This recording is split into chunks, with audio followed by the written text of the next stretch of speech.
You guys ready to go? The cosmological argument. This is the argument that many say points back to the big... Oh, now some people are going here, you know, Frank, we're Christians. We don't believe in the Big Bang. You guys don't believe in the Big Bang? I believe in the Big Bang. I just know who banged it. In fact, the evidence for the Big Bang is quite good. These are even atheists who admit this. This is Stephen Hawking, who says almost everyone now believes that the universe and time itself had a beginning at the Big Bang. Now, Hawking tries to come up with another explanation other than God, but he fails. He knows that space-time and matter had a beginning. A colleague of his, Alexander Vilenkin, a Russian cosmologist, put it this way. He said, with the proof now in place, cosmologists can no longer hide behind the possibility of a past eternal universe. There is now no escape. They have to face the problem of a cosmic beginning. Two interesting words in here. First word, proof. Very unusual for scientists to use the word proof. Normally they say the evidence points to, the evidence suggests. When they say proof, they think that the evidence is quite strong, and indeed it is. Space, time, and matter had a beginning. The other interesting word is the word problem. Why is there a problem that there was a cosmic beginning? Yes, because that gets too close to the G word, God.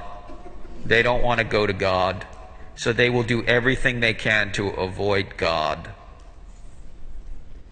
In fact, Einstein himself, who came up with the theory of general relativity that said space, time, and matter were correlative, that they came into existence together, Einstein didn't like that when he developed the theory back in 1916.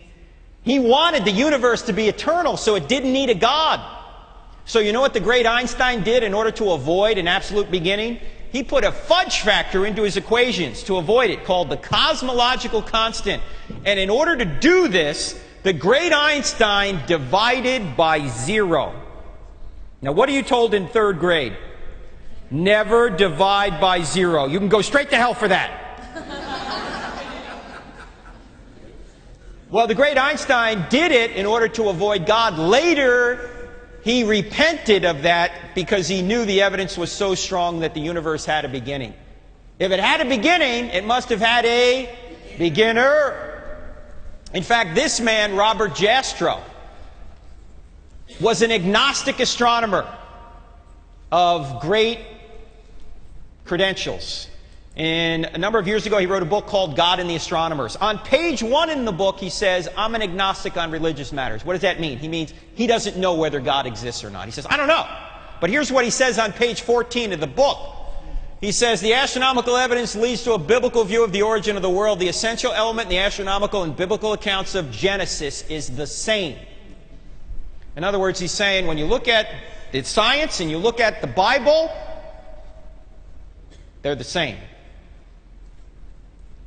He went on later to say that there are what I or anyone would call supernatural forces at work is now, I think, a scientifically proven fact. Wait a minute. Why would an agnostic astronomer say it's scientifically proven that supernatural forces are at work? Why couldn't nature have created the universe? Nature didn't exist. That's right, there was no nature. There was no space, no matter, no time, and then it all leapt into existence out of absolutely nothing. So if space, time, and matter had a beginning, the cause must transcend space, time, and matter. In other words, the cause must be spaceless, timeless, and immaterial. Now, when you think of a spaceless, timeless, immaterial cause, who do you think of? God. In fact, it wasn't just Jastrow who said these sort of things. Every one of these guys I'm about to show you are Nobel Prize winners in physics. These are people that helped discover the evidence that the universe had a beginning. And by the way, all the evidence is in our book. I don't have time to get into it now. But here's what these gentlemen said. Arno Penzias has said, the best data we have concerning the Big Bang are exactly what I would have predicted had I had nothing to go on but the 5 books of Moses, the Psalms, and the Bible as a whole. His colleague, Robert Wilson, said, certainly there was something that set it all off. I can't think of a better theory of the origin of the universe to match Genesis. George Smoot, who taught at UCal Berkeley, put it this way, there is no doubt that a parallel exists between the Big Bang as an event and the Christian notion of creation from nothing. Now, If the universe had a beginning, then it must have had a beginner. Either no one created something out of nothing, that's the atheistic view, or someone created something out of nothing, which is the theistic view. Now, which view is more reasonable? No one created something out of nothing, or someone created something out of nothing? I was at Texas A&M last year, and during the Q&A, an atheist stood up and said, "Oh, I think number one is more reasonable." I said, "Number one?" I said, "Let's look at number two for just a second." Number two says someone created something out of nothing. Now that's a miracle, right? But at least you have a miracle worker. You've got someone. You've got someone creating something out of nothing. Number one is a miracle with no miracle worker. You've got no one. How is that reasonable? That doesn't make any sense. I said, "You're denying the law of causality." What's the law of causality? That every effect has a cause. It doesn't say everything has a cause. There's got to be something that's eternal. There's got to be an uncaused first cause out there. Either the uncaused first cause is the universe or something outside the universe. All the evidence points to the fact that the universe had a beginning. Therefore, the uncaused first cause must be outside the universe.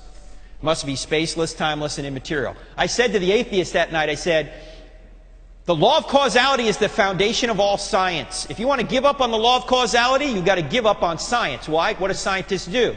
They search for causes. What particular cause caused this particular effect? If you want to give up on the law of causality and say that the ultimate effect didn't have a cause, you might as well just give up on all science, because the ultimate effect is the universe. Where'd it come from?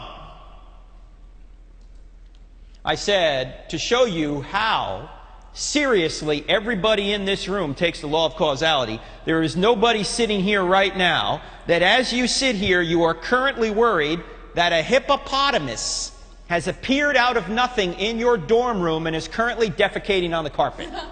Right? You don't worry about that. You don't worry about it. You don't worry about that as we sit here, right? You're not worried that a raging Bengal tiger is going to appear right here out of nothing and start devouring people. You don't worry about that. Why? Because you know that things don't pop into existence out of nothing without a cause. Same thing is true about the universe. In fact, here's a question to ask an atheist. If there is no God, why is there something rather than nothing at all? If there is no God, why does anything exist? If the atheist says, well, the universe has always existed, you can give him the evidence that the universe hasn't always existed, which is all in the book. It had a beginning. If it had a beginning, it must have had a beginner.